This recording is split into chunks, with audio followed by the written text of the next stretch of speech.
السلام عليكم ورحمة الله وبركاته. يوتيوب janalka aad naga daawanaysaan waa Hansan Media. Kusoo dhawaada muuqaal cusub.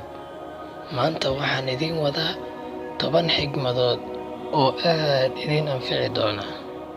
1. Qofna ha quursan sababtoo ah ma ogid awoodda u qarsoon.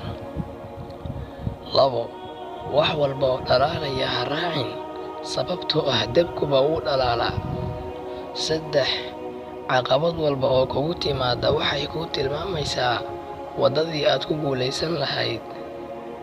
4. Qof walba dabeecadiisa kula dhaqan si aad u soo jiidatid.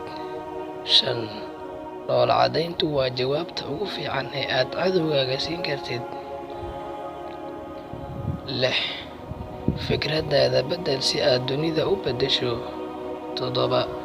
Daqiiqad walba oo cusub waa fursad si aad noloshaada wax uga beddesho. 8.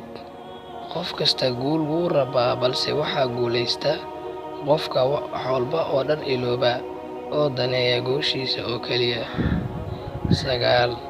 Habeen kasta oo mugdi ah waxaa ka dambeeya maalin iftiin badan. 10. Wanaag hormarso si lagu wanaajiyo markaaga.